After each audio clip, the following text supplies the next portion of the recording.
Alrighty, guys. Welcome on into the live stream. We're going to be starting soon, guys. But before we start, I want to say thank you. I want to give the flowers to where it's due. That makes this show possible. I want to say thank you to one of our great and yet many sponsors here on the show, Blackout Coffee. That's right, guys. If you're looking for a coffee brand that doesn't give you the jitters, it doesn't give you that typical coffee crash, head on over to blackoutcoffee.com, guys, and spread the holiday cheer. That's right, guys. Now through, and well, until they decide to take our promo off, it's an ongoing thing. So thank you very much, Blackout. Use code SAVAGED. That's SAVAGED for your exclusive deal on us, or our exclusive deal on this. Sorry, the coffee. I have a cup of coffee next to me. It hasn't sunk yet. For 15% off your order, guys, at checkout. That's right. Grab it today, guys, and you're really gonna, really gonna be impressed by some of their products. Gonna be starting here soon, guys. So don't go anywhere.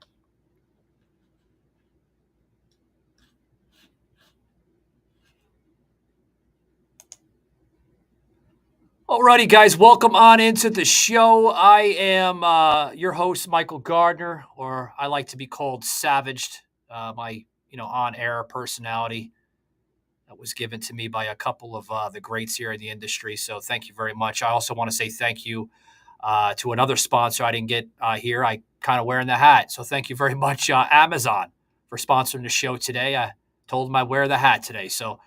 If you guys are looking for some last minute gift ideas, head on over to Amazon, guys. They are trying to.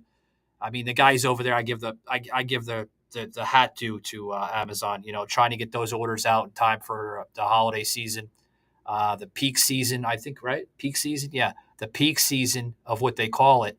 And I mean, they're busting their butt. Trying to get those gifts out. So, hat tip to all the workers over there at Amazon. And also thank you, Amazon, for sponsoring this episode. They only sponsored this episode, Joe. Can you believe that, buddy? Only one episode. That's all right. Hey, we'll take a sponsor when we can get it, right? What was that about? You playing peekaboo with who? Peekaboo? No peekaboo, Joe. No, you said peak season. You know me. I can't pass the lame pun. Yeah. So we see that you got your federal tyranny up there, huh? You're supporting the federal tyranny? Yeah, well, it's better change it. We got a sports guy on the show today, Joe. Yeah, well, I don't have loaded in Restream the Detroit sports collage background I got, but this is the least problematic of all the backgrounds. Something's going on with the studio. Have not had issues with my background and my green screen for how long we've been using this now. Yeah. But all of a sudden today, they all want to get fuzzy and glitchy and ghosty. I noticed that. I noticed that, Joe. I was I'm coming in perfectly fine. I don't know if you could. I mean, well, you're not using a green screen, yeah. Well, yeah. I mean, I prefer my 1970s, background of a studio that real panels, but yeah. But yeah, so well, again, I mean, I don't want people seeing the ugly couch back here, right? God. It looks like you're going through a time warp. Did the drone activity kind of pick you up? Did they come from New Jersey, New York, Joe, and kind of warp there are reports around Michigan of UFOs. Technically, they are UFOs. If they're there and they're not identifiable, they're UFOs. Doesn't necessarily mean they're interstellar beings or interdimensional beings, or as I call time travelers, intertimental beings. Yeah. But they claim they're unidentified, and plenty of reasons. We'll get into that later. Yeah, we'll get into that. That's another merry-go-round, But yeah, so guys, we're gonna have a guest joining us here. He happens to be the original, I guess you could say, the original producer of the sports network ESPN, and I seen him kind of pop up in our a direction here, and I'm looking at it. I'm like, I gotta check this out. Joe's the same way. Like you get these. I don't want personalities, I guess you'd call them, but individuals that claim to who they are. Yeah, we And got to from make sure they are the personality and not an exactly. impersonator. Yeah. Exactly, Joe. And I was, I went over and checked them out, and this guy is legit. And I guess you could say he is one of the Uh, founders of people, bringing it on in. So yeah. that's Well, good you stuff. you know how my OCD ADHD brain works. Now you said legit, so now the rest of the day I'm going to have that damn song too legit to quit in my head. Oh my god. So without further ado, I want to bring him in. This is Peter Fox. Welcome to the show, Peter. How you doing? Hey, hi guys. How are you So there's doing? a fox in the hen house. Ba-dum-bum, Joe, right? Joe, it's about that coffee. Wow. Oops, I'm No, bouncing around. this But is I'm doing me well. not Thanks on for having me coffee. Can here. you imagine if I did drink caffeinated coffee? No, I can't. So Peter, tell us a little bit about, obviously we'd like to understand the history of ESPN and, how it got its name, of course, and the original roots. If you can go that direction, I'm sure you can. I'm sure you have a huge story on ESPN and some of the origins of the network before of where it's at now, because ESPN is like it's huge. It's real. I mean, big personalities have made that platform of what it is. Naming big podcaster on there now, Pat McAfee, and countless others, just to name a few. Tell us a little bit about the origins of ESPN, sir.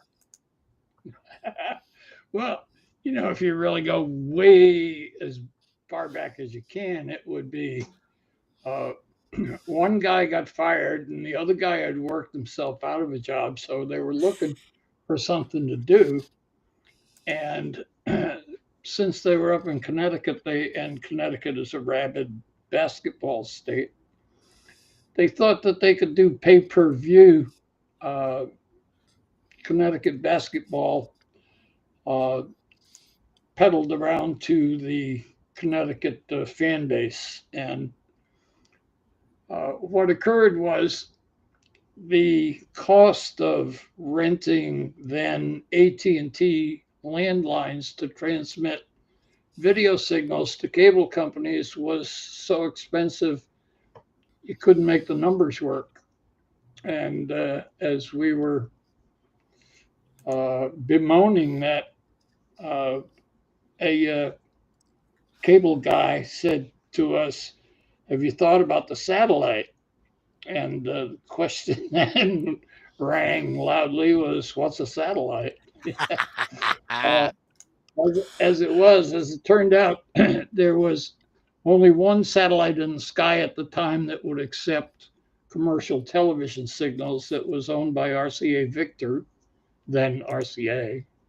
Um, and there was one channel on it that was going uh, rather inexpensively, and those numbers would work amazingly. And when we talked to them, we couldn't understand why it was so affordable. And they told us that it was preemptible during a national emergency. And well, we looked at each other and said, national emergency, there ain't going to be no football.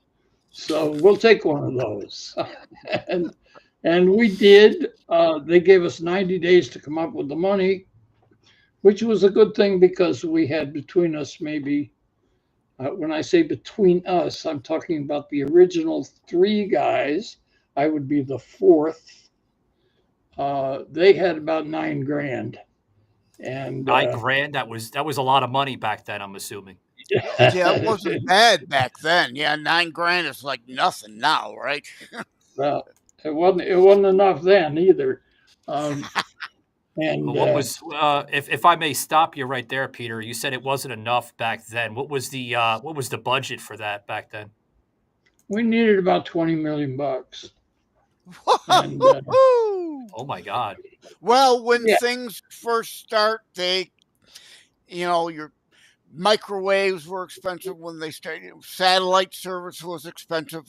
It makes sense when anything first starts. It's kind of on the high expensive land to pay off all the R&D and all that other stuff. So well, what happened was we found an angel investor who gave us enough money to pay off the satellite, at least while we developed a demonstration package that we went around the country trying to raise more money, get programming from the NCAA, and convince big brands like Budweiser and Schlitz that they should be buying time on our soon to be national network. And that angel investor uh, job was to go and find the real money. And they had a co investment in a property in Hawaii. And they were paying attention to it one evening. And their other investor was Getty Oil. And so they ran the ESPN idea past Getty Oil, and they were interested. And so after a mating dance, Getty Oil bought 85% of ESPN, and we had our 20 million bucks, and off we went. Wow. It So was a I mean, rocket ride. yeah. So like after hearing it at first, it almost sounds like you guys almost lost the original concept of ESPN. Through the budgeting. You said you obviously needed 20 million.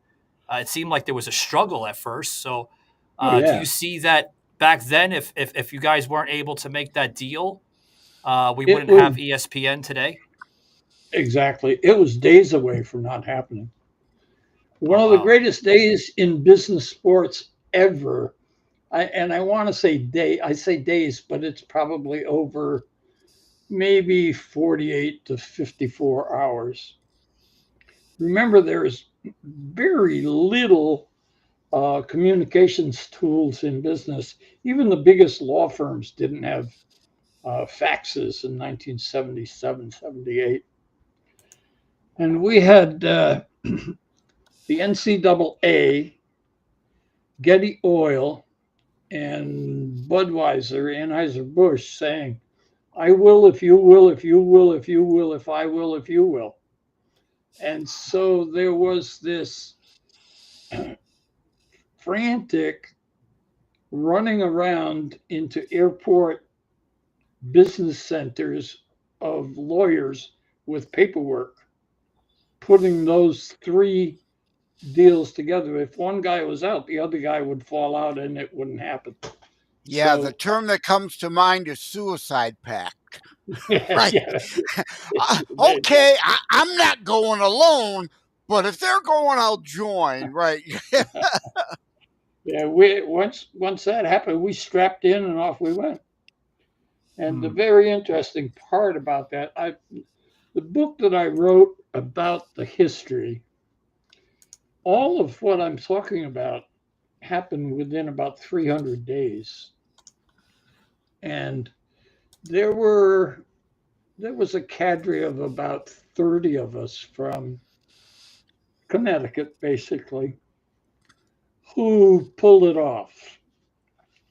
And when we did, and all that money poured in, and Getty Oil had 20 million bucks at risk, they said, "Are these yahoos from Connecticut able to do this?" And the answer was probably not. Okay. And so what they did, and they did the very right thing, they went to New York and they shanghaied the president of NBC Sports and NBC's executive producer, Chet Simmons and Scotty Connell, respectively. and brought them. They were about ready, I believe, to lose a political battle to Don Ohlmeyer and his production company. Oh So wow. they may have seen the handwriting on the wall and said, "Ooh, look at this good exit strategy." So they came and they brought their minions with them. I shouldn't speak so badly about the guys that they brought because they were talented, but they came in with attitude and they, pardon me, they pissed all over us Connecticut folks. And it didn't Yeah, take well, long. The New York attitude, right? Yeah, it's Oh like yeah, yeah, yeah. New York Oh, and California. The rest of the country is supposed to roll over for them. They're so high and mighty, regardless of the subject. It's a pathetic attitude. So I could understand your attitude towards their attitude. yeah. Well, it didn't take long for them to elbow most of the Connecticut folks out.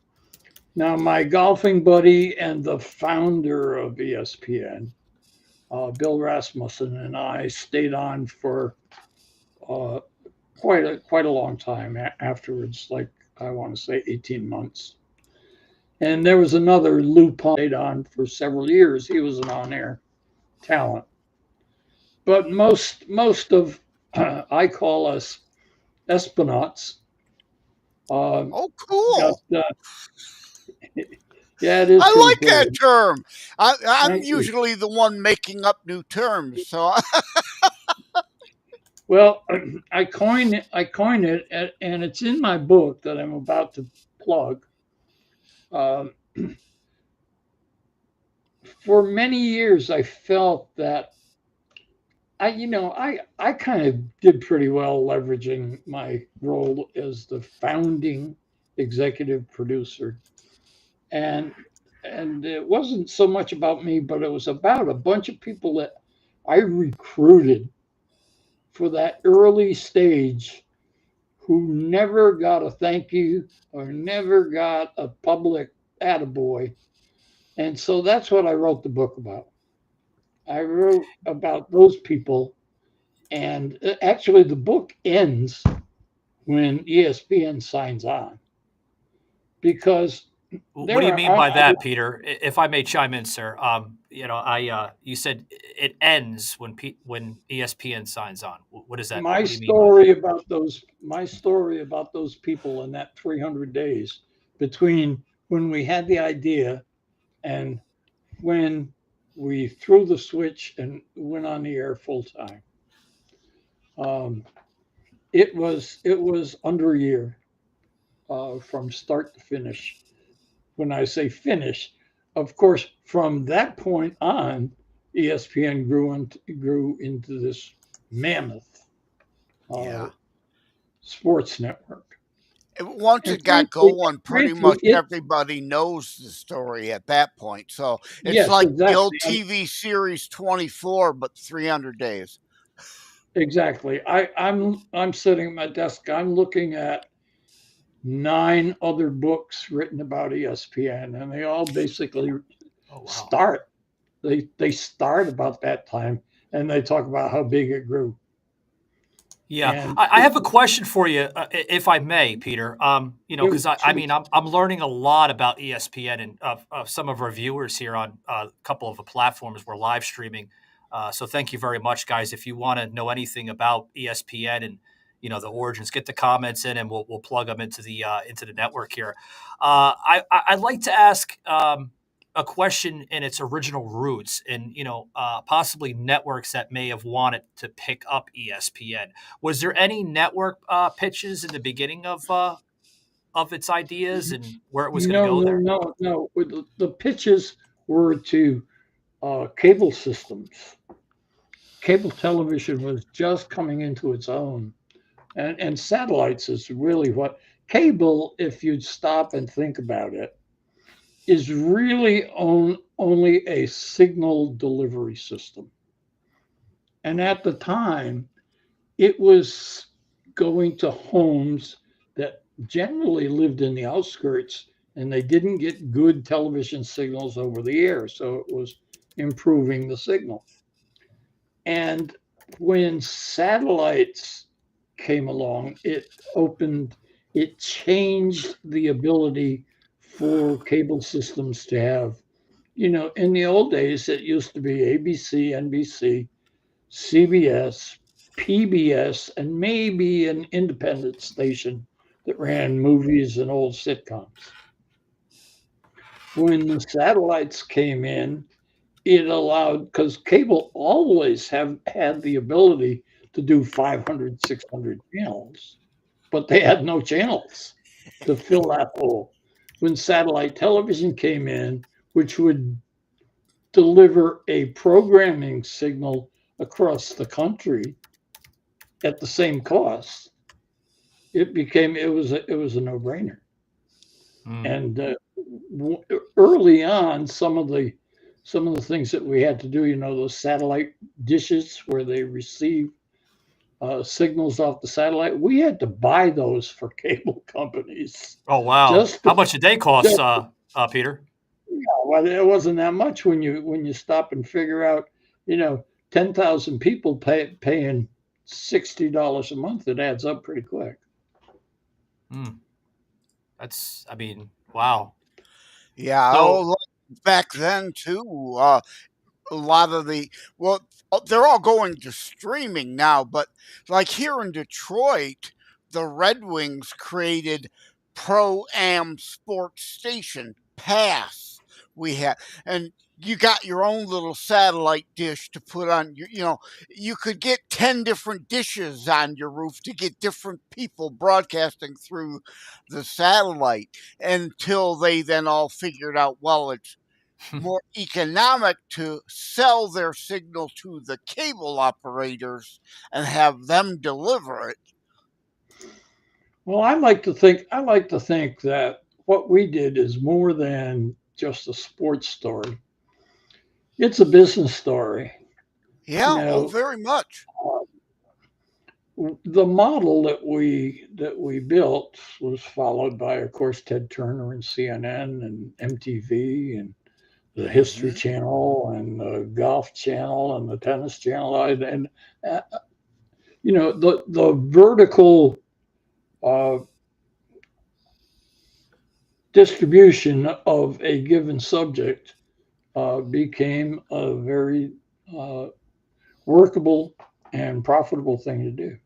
Right now, as you mentioned, keep your eyes open because streaming is readjusting that, oh, yeah. and Yeah, we're and seeing that cable. right now. Yeah, Peter, we're seeing that right now with a transition phase, with big networks like Hulu and Netflix, including Amazon, and Oh yeah, it's sadly it's going to put cable television out of business, and it already is. I mean, people are merging into the streaming services because people don't Well, have time to watch, yeah. live television anymore. Sadly, A lot of the cable networks, like here in Wyandotte, has its own cable. I don't. I use a dish. But look at DirecTV. They're eliminating their dishes and going all streaming. Now, I think Dish and Direct are merging, so who knows what all will happen there. But Wyandotte Cable, indeed, is phasing out all their cable and going, coax delivery to streaming delivery because they also then started their own internet provider and they're busy trying to get 1 gig fiber through the city so everything will be streamed over 1 gig fiber. So it makes sense in one hand, but a lot of people don't want to lose their DVR, and the TiVo, quote unquote, per se, for streaming isn't quite there yet. It's getting better, but streaming will be great once you can actually record what you want, because not all things are on demand stream. Some things still go live, and you want to be able to record those to yeah.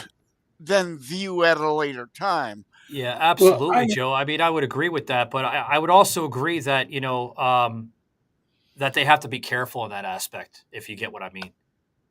You know. I'm a great believer in that the technology will work itself out. When we were getting started, cable was like a mom and pop operation, and then it became uh, gobbled up by the conglomerates that uh, John Malone and Comcast became. And then those people today are aching because of what streaming is doing. And like you said, Joseph, when streaming straightens out its recording and saving abilities, it will hit its heyday, which is not to say um, I certainly won't be around, but uh, who knows what's going to obsolete streaming? Yeah. I mean, Well, I don't just want to give imagine. up my dish. I like the setup I got, but unfortunately, like I said with DirecTV, they're terminating delivery. They are going all streaming, and now with that merger. But I've got to ask a question before we get to the end because I'm confused about something. Why is there an antivirus program running on a sports channel? And if you don't get the joke, I understand. I John don't get the McAfee, joke. yeah, John McAfee, the antivirus company versus Pat McAfee. I can never pass the lame joke, and I know there's a lot of people who run Yeah. McAfee software on their computer who got the joke. There will be a whole lot of other people won't get the joke either. Yeah. And Well, Before you answer that, Peter, I found that questionable too. Like it's ideal as a sports network, and I'm not bashing ESPN. It's a wonderful network. There's a lot of great personalities, like Joe just mentioned, a personality, the Pat McAfee show, which is probably the highest rated show or one of them right now on ESPN. Why is that? Why are they running that type of formula on a sports network? If you don't mind me asking, and Joe as well too. rating, Well, ratings, I understand dollars. the ratings though, but it's a sports network. Wouldn't it harm its environment as that type of caliber of a network or a channel? Sure. Wouldn't the hooker on the side of the street put on bad lipstick if it got more customers? right. I mean, and speaking of sports, you think LCA stands for Little Caesars Arena? It really stands for Lost Causes Arena. The Dead Wings, which of course goes back to the 70s, and the Pissed Offs are worthless up here now. But yeah, I look at MTV. I mean, you could barely find a music video on their channel Well, they anymore. So lost that, Joe. They lost things that change channel. and evolve. You know, Yeah, they lost that channel when they were merging into the whole, soap opera of, the Jersey Shore and reality TV stuff. exactly. Yeah, Yeah, Pauly Shore had a concept of it, going back to the 90s, but after that it went out of control. It really yeah. did. But ESPN has how many? There's like 5 ESPN channels on my satellite, and there's like 3 or 4 more streaming channels. So that's a hell of a lot of airtime to fill. Mm, It yeah. is. It's a big hole. It's a big hole, and it's funny. We filled the hole back then by just taking the 6 football games that we were allowed to air every week under our NCAA contract, and we'd repeat them about 10 or 12 times during the week.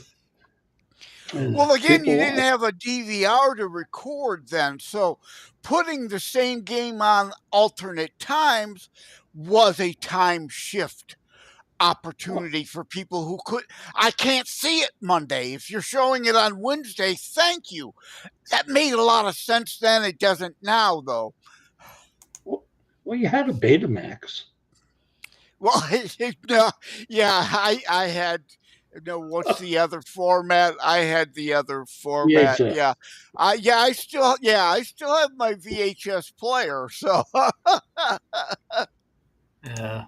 Yeah, good stuff, Peter. I mean, wow. So, like, as you know, the original guys, the producer to the show. I mean, all this stuff. Where do you see ESPN going now in the 21st century of networking and sports content? Well, I think what they did, the very best thing that they've done over time, they will. Disney has the wherewithal to make it work, and Yeah, I see that they'll. merger with them. Yeah. Do you think that's a good partnership with Disney at all, or? Um, I, I I think the deep pockets and the expertise will prevail. Yeah, Well, yeah. they I keep think it would losing be. money I on these do. movies. They're I not going do. to have as deep of pockets as they used to. Well, speaking of movies, no, I'm not supposed to talk about that. Oh, Hollywood.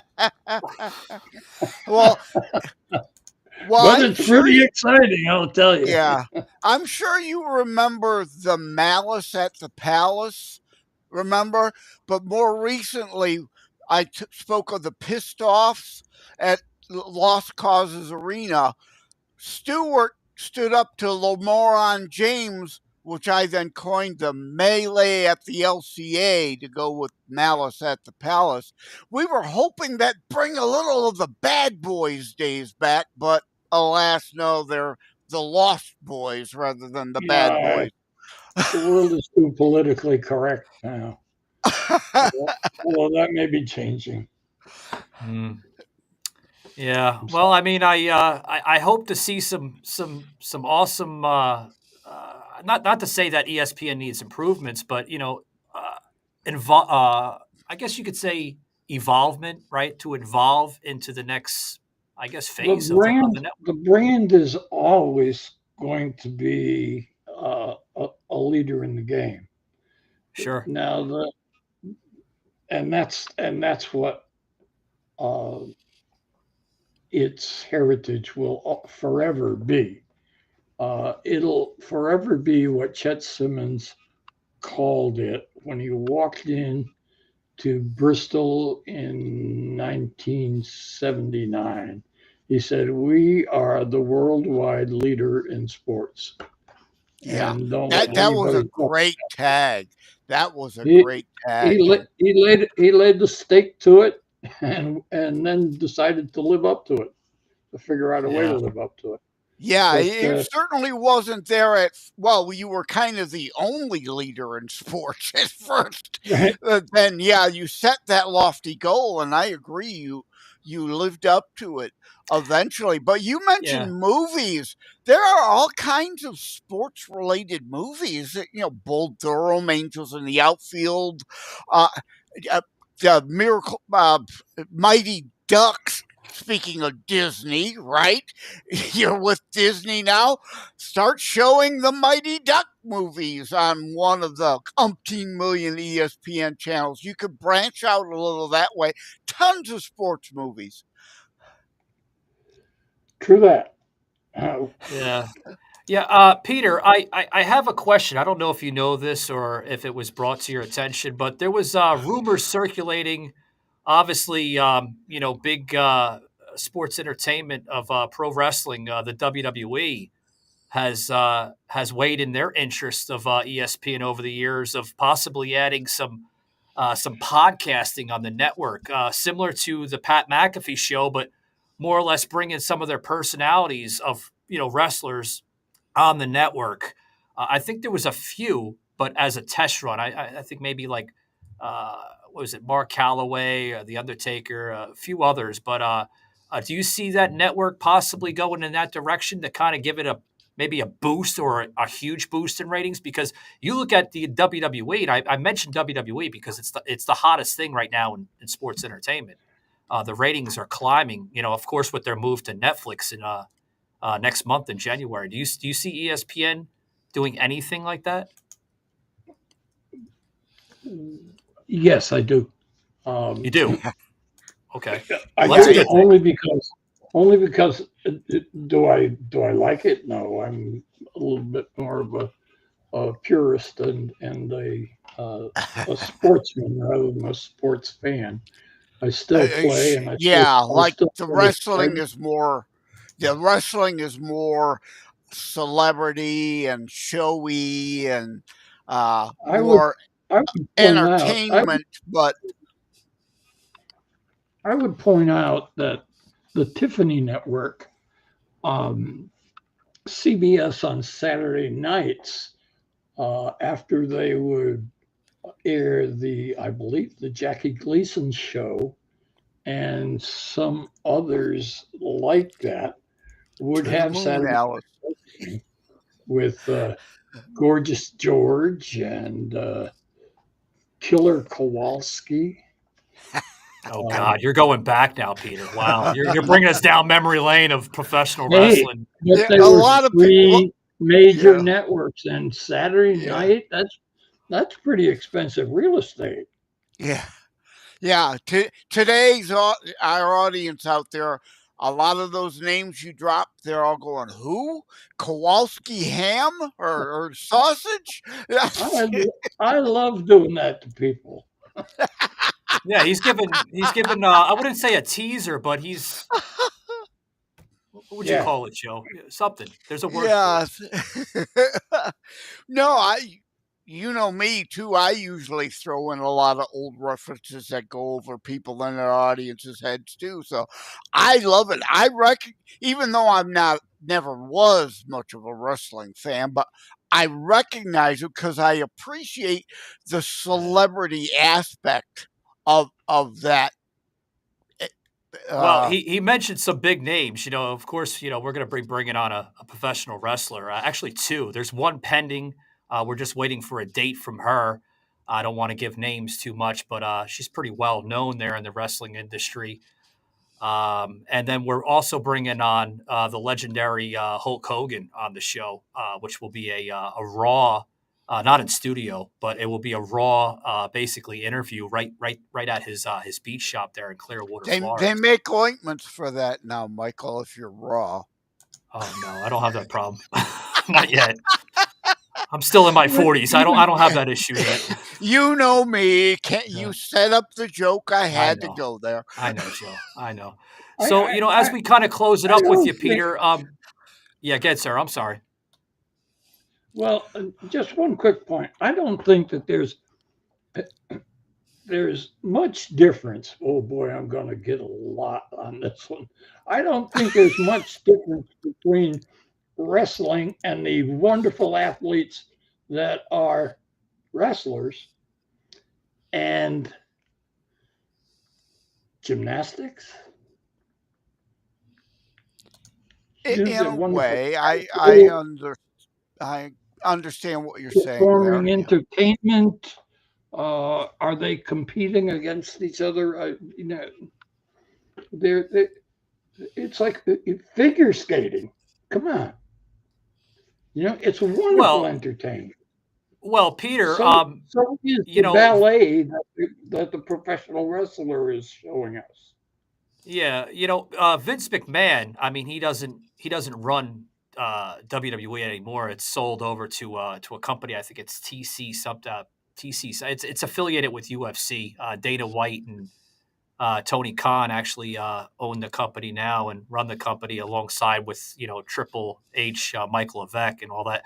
But Vince McMahon at one point he had a vision of merging the two companies at one point or another. I don't know if it was contract issues or what, but it had to be. Obviously, it never happened. But Well, I it was would like to probably because see WWE and they were both yeah, from I would like to see the Connecticut two too. companies. Yeah, yeah.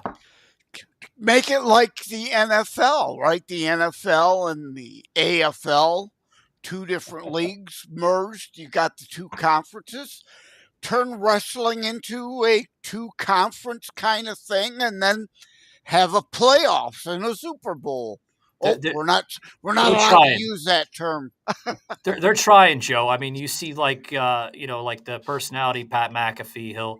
He'll plug the events sometimes of Raw and SmackDown, and of course their move over to Netflix. But I'd like to see more podcasts. From possibly UFC and WWE, and including the other territories too, and any sports entertainment industry in that bracket use ESPN because of where it's come from to where it's at now. I mean, that would be tremendous. Going on ESPN, having its own podcasting channel, maybe on Roku or Hulu or Netflix, and basically you can check something out of possibly Hulk Hogan or Shawn Michaels or any of these personalities on ESPN. That would be tremendous. I would love to see that, but obviously it's the contracts and negotiations. So, as we kind of close it up with you, Peter, you mentioned your book just briefly. I'd like to get some small little detail as we close it out on possibly, where they can get it at, purchase it at, the formats and all that. If you'd like to plug that'd be great. It's simple. You're wearing one way. Amazon has it. Well, I'm wearing something that the company sponsor. I promised them I'd wear it, but yeah. Did you kind of set me up for that? Yeah, 80% of all books today are sold through Amazon. Whether if you like Bezos or not, you got to be there because 80% of all books are sold there these days. Yeah. So yeah, obviously Amazon's one. You got to make sure you're carried by Booktopia in Australia. I do well in Australia for some reason with my Terror Strikes book through Booktopia. So make sure your book's carried through them. Well, Joe, Thank you. One more. If you'd like an autographed or a gifted copy, I'd be happy to mail it to you, and you can order that at earlyespn.com. Yeah, I might take up that offer because I want to check this book out. I mean, obviously, I'm a big sports guy. I love sports. Yeah, but Peter, it was great having you. I really appreciate the history and some of the behind the scenes of the network in the early heydays of it. And what's next for Peter Deuce? Peter Fox, excuse me. I had your name right. Peter Ducey. I almost said Peter Ducey. Did you see that? You were gonna, right? Oh, Because man. his last name is Fox. And that makes perfect sense that would come out that way. I almost said it because I had that Peter, and I'm like, he's a media guy, and of course Peter Fox here is, a media guy too, and a producer and everything, and I'm like, oh shit, it's coming out, and I stopped right there at the. So anyway, yeah. But I knew where you were going. Yeah. Yeah. So what's next for Peter Fox? There are two answers. One is I'm on call to be consultant to a Hollywood group that has optioned the book and are developing it as a feature film. Oh, wow. That'd be very interesting. A docudrama, hopefully better than the SNL movie was. No, not a document. Not a document. The origins of SNL, that sucked. More like Air is what they're talking about. In any event, the other thing that you should check this guy out. His name is Victor Bergonzoli, and he is CEO of SportsEdTV.com. And they are the ESPN of sports instruction. And they're about 4 or 5 years old, and they are top shelf. All right. Well, I'm gonna take that offer up, Peter. Yeah. I do help them out from time to time. All right. Well, I appreciate your time, sir. I appreciate you coming on the show today and sharing your story, with the affiliation with ESPN. Guys, you just heard Peter Fox, one of the originals and the producers of ESPN Network, and everything. I appreciate it, Peter. Thank you very much, sir, for coming on today. Yeah, Peter. Before you go, yeah, I'd like you to go next time you see Pat McAfee and do the antivirus joke and see if he gets it.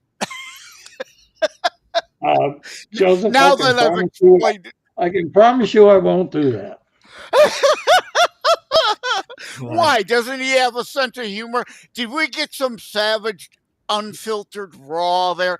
Pat McAfee has no sense of humor. Is that what you're saying? I think it's probably because he does have a sense of humor. Hold on. I hope Pat McAfee, if he's listening here on X, because everybody's on X now, right? Twitter X. Pat McAfee, I'm going to do something for you. Let's go. Right? Anyway, yeah, I appreciate it, Peter. Thanks very much, buddy, for coming on. All right. Take care. All righty. All right. Wow. I mean, great stuff. Before we bring in our next guest, he's been in this damn digital green room for 40 something minutes. I appreciate the patience with him, but he's a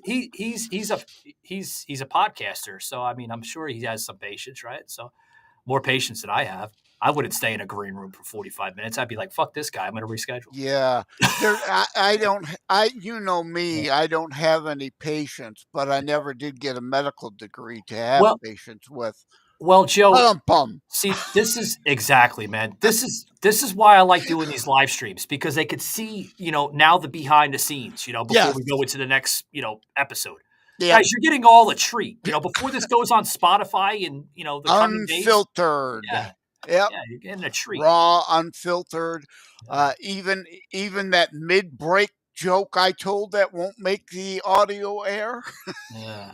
So, wow. I mean, Joe, I did tell you, we have to be patient with him. I mean, Peter's not no spring chicken. I mean, he's up in age, seen a lot of shit in ESPN. Well, I knew when I was telling the antivirus joke that he wouldn't get it, but I know some out there would, because Pat McAfee, John McAfee. It was an obvious joke, and you know me, I can't pass on the obvious lame pun for the minute number of people out there who actually got it. Joe, he's going to go back to ESPN there, and he's going to speak to Pat. I'm sure he is, and he's going to say, this guy Joe on Savage Unfiltered talked about some kind of virus that I don't even know he's talking about. Do you know what he's talking about, Pat? And Pat's going to look at him. Peter, what are you talking about? I'd like to know, indeed, if Pat would get the joke. I wish he would deliver it back. Why is there an antivirus program on a sports channel? Your guess is as good as mine. Right? Not John McAfee, Pat McAfee show. Right, yeah. Yeah.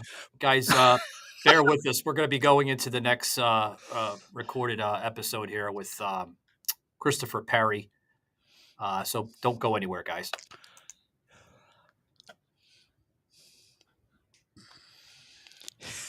You're crazy, Joe.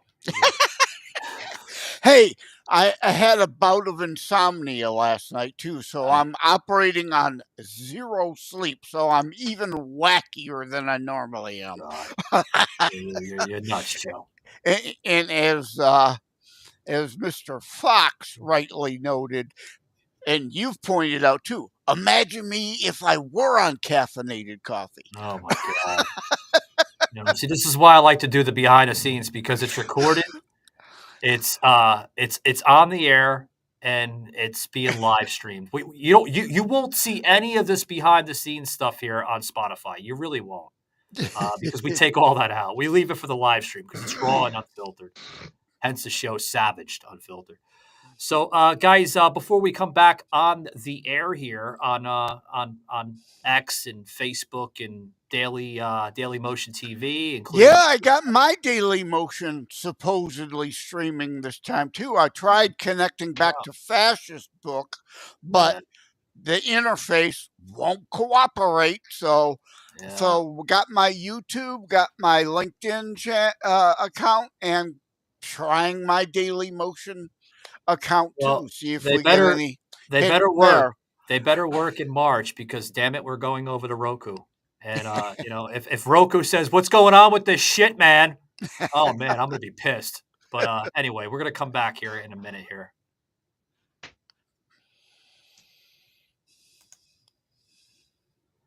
Alrighty, guys, welcome back in. Thanks for sticking around. Those that are joining us here on X and all the other platforms. Appreciate it. Guys, this show is basically being sponsored by a great company. Hydration for any occasion. That's right, guys. With 3 times the electrolytes of any leading sports drink. I'm talking about your Powerade. I'm talking about your Gatorade, right? I'm talking about all these supposedly sports drinks that are boost with electrolytes, which I think is full. They're full of shit. They're They're really mostly sugar. Yeah. yeah, mostly sugar, Joe. You know, yeah. This is actually a healthy sports drink, and I'm finding a lot of people drinking it. From sports athletes to on-air personalities, right? Whether they're podcasters or talk radio hosts, including just your average day Joe, right? Pick up Liquid IV, guys, and you're going to find out why by scanning this QR code and trying them out today. Thank I you very did. much, Liquid IV. I didn't know I was drinking it. I've been drinking it. The average Joe's been drinking it. I didn't. Have you? I don't know. Have No, you? I just do plain water. Oh, plain water. At any rate, and for those who were here with us in the break, Michael talks about us being on X. Well, I had a bout of insomnia last night, so I have even wackier than normal because I've got no sleep. He's on X. I'm on Z. Yeah. Ba-dum-bum. I'm sorry, Joe. I didn't laugh because the coffee didn't sink in yet. It's getting there. It's getting there. So as we bring this guest in, Christopher Perry, he's got this show called Friends. I don't want to say the whole thing because I don't want to butcher it. I'd rather have it come from him. Christopher Perry and Friends. Almost sounds like a Barney show, but we're going to find out. Anyway, without further ado, let's bring him in. This is Christopher Perry here on the Savage Unfiltered show. Welcome in, Christopher. Hey guys, thanks for having me on. And it's the Kid and Friends podcast. Kid and Friends. I knew there was friends in it, Perry.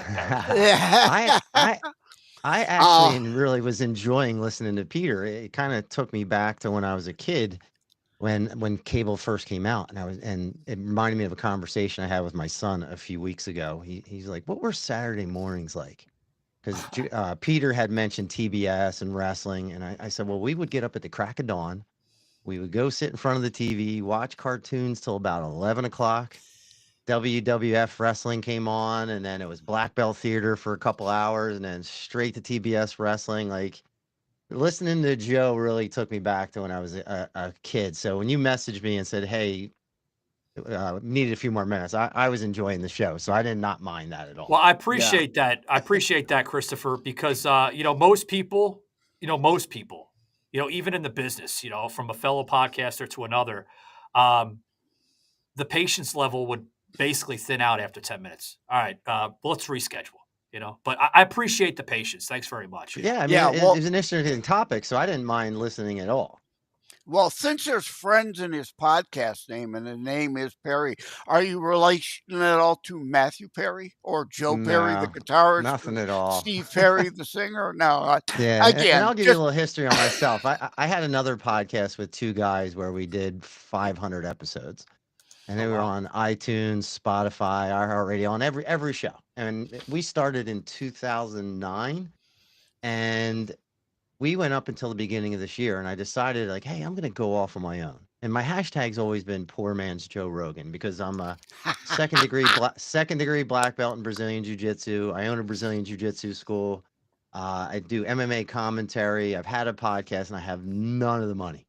So that's where that hashtag came from. And at the beginning of this year, I was like, you know what, fuck it. I'm going to go out on my own and start really talking to people. And what it really was me being selfish, because I wanted to meet interesting people and learn stuff. And so now I'm getting to talk to just people I want to talk to, and kind of do like micro learning is kind of the best way to describe it, where I get to talk to people like yourselves, and you guys get to do the same thing, where somebody can give me a crash course on whatever their topic is.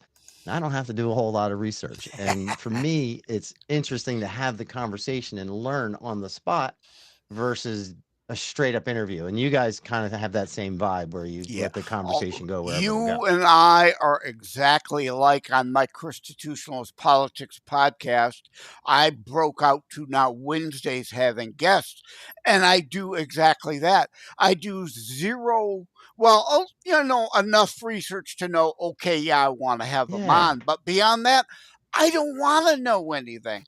That way, it's a nice, free-flowing conversation rather than the scripted, usual garbage. And have you seen the movie Fight Club? There's a scene in the movie where he's on the plane and he's talking about single serving friends. And that's the kind of approach I give, where you meet somebody and you might have a conversation with for 5-10 minutes and never ever meet that person again, but get a ton out of it and appreciate the moment and have that single serving friend. And we may never meet again, but we're gonna have a great conversation. Well, I I don't know I how say, yeah, hold great on, it's Joe. going to be because Michael's involved, but Yeah, this is Sorry. what he does. This is what he does. Like when I talk, he just like, no, I'm talking. No. What I say is, the best podcasting formula, I think, is improv. Like if you know how to kind of go along with it and not reading off of a typical script like old talk Yeah. radio, I find that to be the most excellent form of podcasting today. Just go along with it. You never know where it's going to go.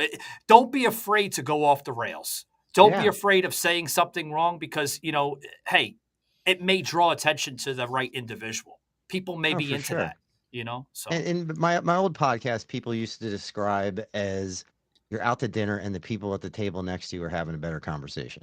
And Of course. that was exactly the way I wanted it to be, because I like meeting people. And if I know too much about you, then I don't need to ask a lot of questions. And that's kind of where that starts with me. And that makes for bad radio. Yeah. Yeah. If you know too much, then it's like, well, what do I want? And since you want to explore other stuff, but the guests, your listeners need to hear that. I still always start with as we did, the traditional question. I joke, cue the who, right? Who are you? Right? Your background. I'm sure and there's from times there, like you've had and I've had where I'll get a guest who's so hell-bent on just talking about whatever they want to talk about that the conversation becomes awkward and they can't flow with the conversation. Those are, I think, are the toughest ones. Yeah, kind of like Joe when he overtalks me sometimes. I just I'll shut up. I'll mute my mic probably for 5 minutes, and I'm like, I'll come back in. All right, Joe, you done? That was why I was Joe, glad hello, I I'm here. Early. I was glad I jumped on a half hour early by accident, and then I just decided to stay and watch. And for me, it was interesting to watch the vibe that you guys have, and it's easier for me as a guest to jump on the conversation. And between my other show, 500 episodes, and my new one, I think I have 52 2-hour interviews on all the major platforms. I've never been a guest on anyone's show. This is my first time. Yeah, same here. Peter. Same here, Christopher. I got Peter now stuck in my head. No, I've been on probably maybe 10 podcast shows. In 6 years I've been doing this, and it's not that I don't. Well, I don't have time. Sometimes I do other line of work with movie extra work with all casting productions, but I just it's hard to go on a show because it depends on the formula they're using. Because there's a lot of podcasting today, they still like to run off that old, talk radio formula. And I don't like that. I don't like scripted shit. Joe will vouch for me. I'm not a fan of scripted stuff. I like to just go along with the flow, improv style, sort of like a stand-up comedy set. You know what I mean? Yeah. And just that's go a where skill that's developed. Like, how many episodes do you guys have? Well, I have well over, if you include the bonus episodes from the early days of 2019, I'm up to like almost 700 episodes.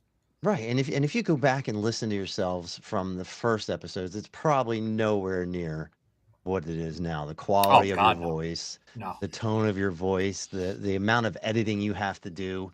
There's so many different things, and like I'll look back and listen to myself, and I'm like, why didn't anybody even listen to their first one? Like, it was garbage. Yeah. Yeah. Well, when you're peddling a book, elaborate on your point. Like, I'll go on basically any show that if they're willing to have me to talk Sure. about one of my books, right? But the difference between the shows we're doing and the C-SPAN book notes. Welcome to the book show. Tell us about your book. Yeah, it's very formulaic. No. Yeah. So when you guys reached out, Boring. I was like, I'm not an expert on anything, but I'll talk about anything. And when I confirmed last night, I was like, you know what? I'm kind of hooked on the drone thing right now. I got food poisoning on Friday night, and I'm right outside of Philadelphia, so Wow. I'm maybe 10 minutes from the Delaware River, and I have people I know all over New Jersey, people I know like up and down the coast. I have friends that have seen a ton of the drones. We had 3 drones over my house the other day. My Damn. daughter who lives in Maryland was seeing drones, and I got food poisoning on Friday, and I spent the weekend in bed just watching drone video after drone video because it was just playing in the background. Oh my So my God. brain is just full of everything that's going on with that, and it's some craziness. And I feel like you guys could jump into the craziness with me on Yeah, this. yeah. Yeah. Tell us a little bit about the drone stuff because I mean I'm hearing different types of assumptions and Well, maybe it's rumors interesting. circulating that. Yeah. And again, I'm not an expert on it. I've been watching other people's videos. And I was talking to my best friend. He lives in North Carolina. And I said, hey, you know anything about the drones? And he's like, I haven't heard a thing. So you have to be mostly East Coast in the last few weeks to really know about it. And now it's just kind of making its way into the national news. And it started out with people, I think, in Monmouth County, where they were seeing multiple drones at a time. And Okay. no one could explain what they were. And then next thing you know, they were popping up in other spots around the state. And I think there's close to like 5,000 sightings at this point, just in the state of New Jersey. Yeah, There but was a, you know the thing is, Christopher, the government will not fully, I guess, come to the public and explain the no, presence of they're these not drones. telling They us they won't. anything. They won't. I mean, No, you see, like, the hold on. governor of New There he goes again, Jersey. Joe. Yeah, the governor of New Jersey refused to attend a public hearing because he either knows and doesn't want to say anything or is clueless, which is even worse and should Yeah. resign and be fired. But these aren't all misidentified. No doubt some are. But Someone's got to know what they airports, are. yeah, airports don't shut down for known aircraft. They're shutting down airspaces because Well, there are unidentified Yeah. crafts in their space. I was watching a video right before I hopped on with you, and there's an Air Force base in Ohio, and I think it's Patrick Air Force Base or something like that. yeah. And that is the head information base for Intel base for the Air Force and SpaceX, and that got shut down last night because of Wait, drones Christopher, flying over top of it. you just said Patrick Air Force Base, right? Yeah, I believe that was the name of it, but they got Yeah, shut down that's in last night. Florida. That's not in Ohio. Yeah. Type in Ohio base drones, and you'll probably find something. I know Oh, okay. I'm not sure if I have the name, but there was a base shut down last night. There was an area, and I think that was in Pennsylvania, where they were flying over the reservoirs the other day. Like Okay. there's just so many sightings, Which is a and terrorism threat. nobody's. Yes, and it. Here's the other thing I heard today on the same video was that there are possibly some nuclear devices missing that the U.S. was trying to ship somewhere, and they're actually looking for those because the materials that they were packaging arrived, but none of the contents arrived.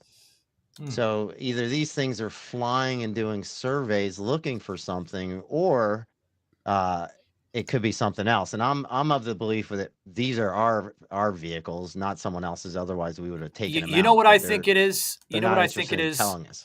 Yeah, President Trump made a great point last night. He actually put something on this platform here on X, and his platform on Truth, saying that the government knows what these are. Sure. They can detect where it flew out of, possibly at hangar, but Trump used the term garage, which I think he was referring to like a hangar or some type of military Yeah. facility. The government knows what these are, okay? Because if it was a national security threat, they would shoot them down, Right. right? But then you So I also mean, have the issue where we had the hot air balloon a few months ago that they didn't do shit about. and now people are putting those two together. Like, oh, well, maybe this is something else we're just backing off of, and I don't think it's that. The bad leadership we currently have. I mean, I could think of a cover story, and Sure. I did. I issued a press release days ago. I mean, if they're flying at night, okay, we're studying migrant patterns of nocturnal animals in an urban setting. It's bull, but it's at least a cover story versus, we're not even getting a cover story. I think it's the next pandemic. I really do. It's hysteria to cause people, to go into panic mode like they did with COVID. We have a new president that's going to be sworn in next month.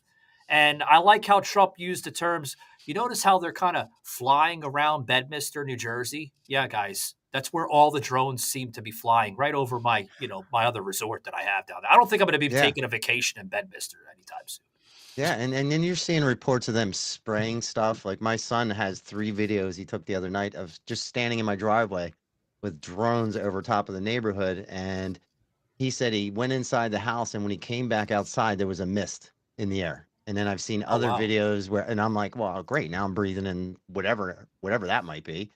And then you're seeing the stuff about the nuclear devices. You're seeing that they might be searching for stuff. I've seen videos where they said they're coming out of the ocean and they're aliens from the ocean and they're going off into space, like they're leaving the planet because something bad's going to happen. There's just so much information that there's no idea where you can start with it to actually get something that's valid. Well, there is lost nuclear material. We know that from the Soviet collapse days.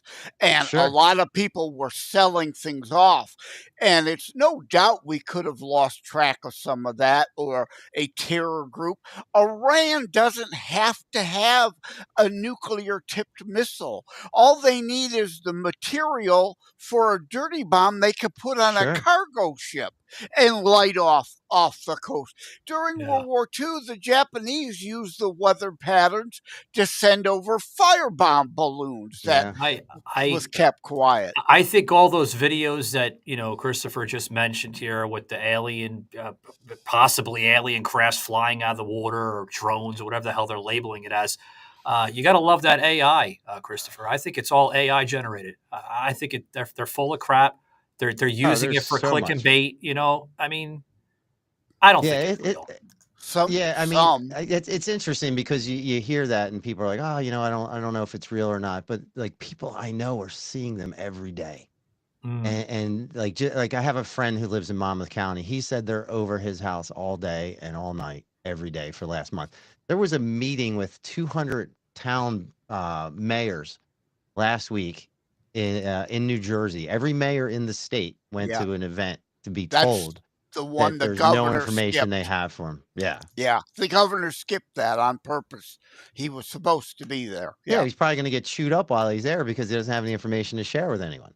Right. He's why do you feel that they're flying over, parts of New Jersey and, Pennsylvania, honestly, the one that not any other state? They're not choosing any state, Christopher. Yeah, I mean, they're flying over Pennsylvania. They're flying over New Jersey. I think they're over Connecticut. There's been reports of them in California. There's some in, I think, down by Brazil. Even here in Michigan, I'm getting reports. Yeah, and they're also talking about there's some drones in the UK, and I thought I saw one with drones in China where they're also in the mix of seeing these things as well. It could be a million different things. Yeah, I seen some ships kind of put together. It looked like a puzzle thing going together and everything. I'm like, man, that's some good fucking AI right there. Shit. Yeah, and I wish it was AI because then I could fucking sleep a little better at night. I want to believe it's AI. I tell people, I go into these X spaces on Twitter, and they're all neurotic, and they're like, the aliens are coming. They're going to suck us up. And what do you feel about that? I'm like, yeah. Well, Savage, they don't shut down airspace of airports for AI imagined items. And again, now, the vibe I get is that they're looking for something. Right. Something. And it could be something we lost. It could be something somebody placed. It could be anything. But the reason they're not giving us any information is because they don't want us to go to a further panic. And by not giving us information, They causing know. people to panic. Well, They no, know what it is. that Yeah. makes sense. Yeah. And that's where you invent a cover story. You Sure. don't just say, "Oh, we're clueless." Like Murphy, I believe he's clueless, but somebody somewhere knows, They and know, Joe. there needs to be a cover story. And it's like I said Yeah. at the very beginning before this episode started, you know, if a lot of it may be misidentified stuff, Oh, but for even sure. if 1% of it is truly unidentified flying objects, that doesn't mean interstellar beings or Right. interdimensional beings, or as I Right. call Or time an enemy. travelers, interdimensional beings, but it's something. You've got to come up with a cover story. I like how Alex Jones is kind of going back and forth, and I mean I like Alex Jones. I really do. I do. I like when he's delivering positive news and content. Sure. But now he's on this hysteria with the drones. He's going back and forth. Alex, stop it, man. Now, He last seems thing to he be was on. ahead of the curve on stuff sometimes, though. Yeah, As Just sometimes. loony and crazy as he may seem, it seems like he's often tied into a little bit of information that other people he aren't getting. flip flops, Christopher. He goes Oh, from for one thing sure. to the next. It's really it's neurotic. It really is. Yeah. And it's interesting because now, like when I go to walk my dogs at night and I'm looking up at the sky and I see a blink, I'm like, now I'm second guessing what I'm seeing. It could just be a plane. I stared at one the other night for probably about 2 minutes watching it go across the sky, just trying to figure out what it was. And I eventually just decided it was a plane. But there are definitely misidentifications. There are probably a ton of people seeing things that they are probably making up in their head. Without a doubt. Think of like War of the Worlds back in the day when Yeah, that was on the radio. Perfect. And people went Perfect. ape shit because they didn't know what was out there. Well, And that goes we have to a like tendency to stir Independence our own Day. people up. You remember Yes. Independence Day from the first one from the late 90s where we were going Yeah. into the new millennium and they were like, check the skies. And I mean, I was in my late teens then, early 20s just about. And I can remember believing that, and I'm like, holy shit, we're being invaded. I didn't know it was a movie trailer, to be honest. Yeah. Well, there's a Well, political remember the movie aspect. District 9? Yeah. I remember that one. But there's a political aspect to this too. Like if we're talking about rogue material that got lost, you're talking the Sum of All Fears Clancy book later made movie, Yeah. two potentials. But there's a political aspect. They want a reverse War of the Worlds. They want more hysteria because they want the distraction, the deflection. Don't pay attention to what they're doing now. Don't pay attention to the man behind the curtain. Exactly. Yes. There are all kinds of sabotage going on in DC and shit going on here in Lansing too in our lame duck session. They don't want anybody looking at that stuff. Hey, Joe. No, play they up use the it as a drone. distraction, and they Yeah. look for things to use as control points for people. Yeah. So you cause panic. You have some sort of common enemy for everyone, and then somebody's got a solution, and you have to follow certain steps to protect yourself. And maybe protecting yourself takes away certain rights you might have. Like there's so many possibilities. The Grand Wizard of the Oz, I believe, is Joe Biden. He's the man behind the curtain. He's orchestrating all this madness of hysteria. Well, he's certainly trying to stir the waters before he gets out of office. That's for sure. Well, that's for damn So, certain. so I mean, what is your take on it? Now, and where are you guys at? You're in Detroit, both of you guys? Yeah. No, well, Joe's in Detroit, and I'm actually in Atlanta, Georgia. I reside in okay. two locations. I have two studios. I have a studio here in Atlanta, and then I have my main studio down in Tampa, Florida.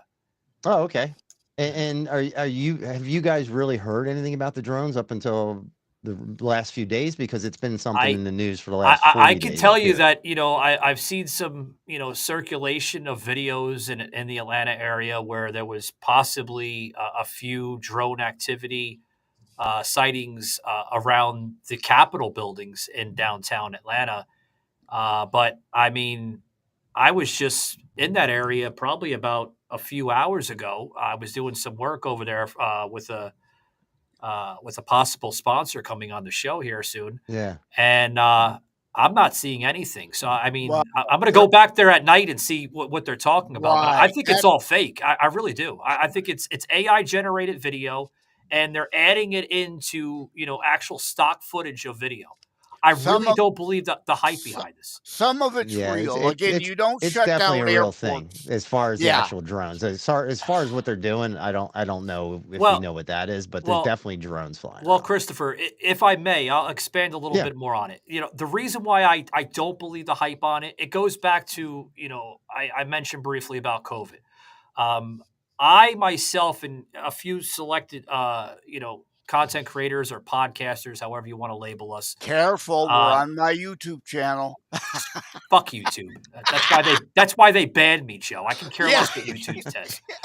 I'm sorry if they ban you through me, so I do apologize. I don't take any responsibility for that because I'm a shotcaster. I'm not a podcaster. But I mean, I said the same thing with YouTube. Now you got me saying with YouTube. Now I said the same thing with COVID. Going back,